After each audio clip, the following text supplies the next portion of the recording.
mjumbe wake Al-Harith ibn Umair Al-Azdi anamtuma na barua ya mtume kumpelekea mfalme wa Rome.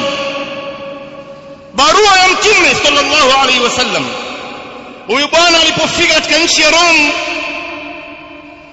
alikutana na mmoja katika walinzi wa mfalme.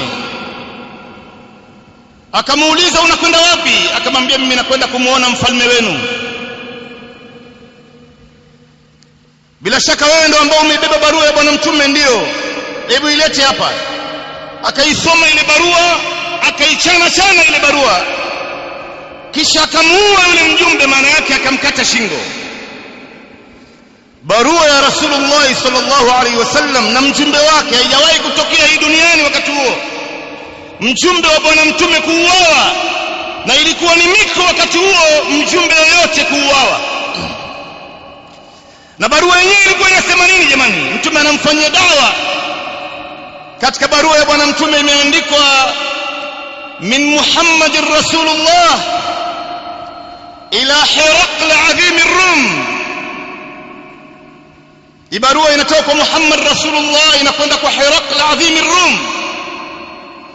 Mtume sallallahu alayhi wasallam anamwambia, salamun ala man ittaba'a al-huda amma ba'd fa inni ad'uka bi di'ayati al-islam aslim taslam wa illa fa inna alayka ithmul arisiyin. Barua ya mtume inachanwa na mjumbe wa bwana mtume anauawa. Habari zikamfikia bwana mtume sallallahu alaihi wasallam. Mtume alikasirika ya ajabu, akapandwa na jazba, akawaita masahaba ridwanullah alaihim, akaandaa majeshi rasmi kwa sababu muislamu mmoja ameuawa. Majeshi ya watu 3000. Mtume Muhammad sallallahu alaihi wasallam anawahutubia, akawaambia amiri jeshi atakuwa ni Zaid ibn al-Haritha, na lau Zaid ibn al-Haritha atauawa, bendera itachukuliwa na Jaafar bin Abi Talib, na lau Jaafar bin Abi Talib atauawa, hii bendera itachukuliwa na Abdullah bin Rawaha, na Abdullah bin Rawaha lau atauawa, basi bendera ichukuliwe na yeyote miongoni mwenu ambaye mtakayemuona. Kabla ya majeshi kuondoka, Mtume Muhammad sallallahu alaihi wasallam anawahutubia majeshi ya watu 3000.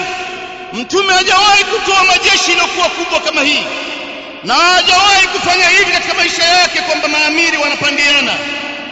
Ndio wakaita